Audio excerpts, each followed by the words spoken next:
Shutter പൊട്ടുന്ന ഒരു അലങ്കാരമാകുമ്പോൾ Sony M4 M3 ക്യാമറയെ പറ്റി തന്നെയാണ് പറയുന്നത്. പക്ഷേ കാര്യത്തിൽ മാറ്റമുണ്ട് കേട്ടോ. പണ്ട് ഞാൻ ഇത്തരം റീൽസ് ചെയ്യുന്ന സമയത്ത് എൻ്റെ തന്തയ്ക്കും തള്ളയെ വിളിക്കുക, തെറി വിളിക്കുക പരിപാടി കുറഞ്ഞിട്ടുണ്ട്. ആൾക്കാർ കുറച്ചുകൂടി വോക്കലായിട്ടുണ്ട്. സോ ഞാനിങ്ങനെ റീൽ ചെയ്യുന്നതുകൊണ്ട് തന്നെ എന്നെ ഒരു വാട്സപ്പ് ഗ്രൂപ്പിൽ ആഡ് ചെയ്തിരുന്നു. അതിൽ കുറച്ച് സ്ക്രീൻഷോട്ട് കമ്പനിയായിട്ടുള്ള റെസീപ്റ്റ്സ് ഒക്കെ ഒന്ന് കാണുന്ന സമയത്ത് കട്ട ഡാർക്ക് സീനാണ് ഈ സോണി M3 M4 കംപ്ലയിൻസ് എന്ന് പറഞ്ഞാൽ. കാരണം ഫോട്ടോഗ്രാഫി ബൈ ഫാരിസ് എന്ന് പറഞ്ഞിട്ട് ഒരു അക്കൗണ്ട് ഉണ്ട്. ആള് 6 മുതൽ 7 തവണ ഷട്ടർ മാറിയിട്ടുണ്ട്. അപ്പോൾ പുള്ളി വെച്ചാൽ പിന്നെ ഒരു പുതിയ M4 എടുക്കാം. ആ 2 മാസത്തിനുള്ളിൽ തന്നെ ആ M4 ഷട്ടർ മാറി. അപ്പോൾ ഇവിടെ എന്താ സംഭവിക്കുന്നത് വെച്ച് കഴിഞ്ഞാൽ ഇതിൻ്റെ ന്യായീകരണങ്ങൾ വളരെ കോമഡിയാണ്. അതായത് പലരും പറയുന്നത് സോണി ക്യാമറയാണ് കേരളത്തിൽ കൂടുതൽ, അതുകൊണ്ട് സോണിക്ക് കംപ്ലൈന്റ് ആവും. പക്ഷേ അവിടെ നമ്മൾ നൈക്കോണിനെയും കാനോണിനെയും പ്ലേസ് ചെയ്ത് ഈ പ്രശ്നമില്ല. സോണിയുടെ M4 കംപ്ലൈന്റ്, A1 കംപ്ലൈന്റ് ഇല്ല. അവിടെ നമുക്ക് ഈ ലോജിക്ക് യൂസ് ചെയ്യാം. കാരണം കേരളത്തിൽ ഏറ്റവും കൂടുതലുള്ള M4 ആണ്. ഏറ്റവും കൂടുതലുള്ള A1 ആയിരുന്നെങ്കിലും ഈ സംഭവമാണ്. കാരണം കഴിഞ്ഞ ദിവസം നമ്മൾ A1 ഒരു ഫ്ലാഗ്ഷിപ്പ് ക്യാമറയിൽ 6 മാസത്തിനുള്ളിൽ തന്നെ 15 വട്ടം ക്യാമറ തുറന്ന ഒരു സംഭവം നമ്മൾ. പിന്നെ എന്തുകൊണ്ടാണ് ഇത് വീണ്ടും വീണ്ടും ആൾക്കാർ സോണി വാങ്ങുന്നതെന്ന് ചോദിച്ചു കഴിഞ്ഞാൽ വളരെ സിമ്പിളാണ്. വേറെ ഓപ്ഷൻസ് ഇല്ല. കാരണം നൈക്കോൺ ഇത്രയും പ്രൈസിന് ഇത്രയും നല്ല ഫീച്ചേഴ്സും ഇത്രയും നല്ല ക്വാളിറ്റിയും കൊടുക്കും. പക്ഷേ നൈക്കോൺ ആർക്കും വേണ്ട.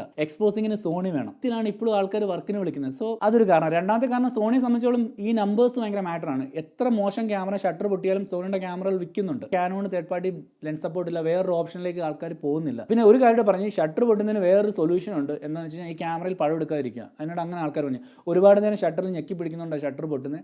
അതിലും നല്ല സേഫ് ആയിട്ടുള്ള പരിപാടി എന്ന് പറഞ്ഞാൽ വീട്ടിലൊരു സേഫോ അല്ലെങ്കിൽ നമ്മുടെ ഷോക്കേസ് ഉണ്ടല്ലോ അവിടെ ഈ ക്യാമറ കയറ്റി വെച്ചിട്ട് ഒരു പൂമാലയൊക്കെ ഇട്ട് വെക്കുക. അതായിരിക്കും ഇതിൽ വരും. പറ്റുവാണെങ്കിൽ ഒരു മെഴുകുതിരി സാമ്പ്രാണിയൊക്കെ കത്തിച്ച് വെക്കുകയാണെങ്കിൽ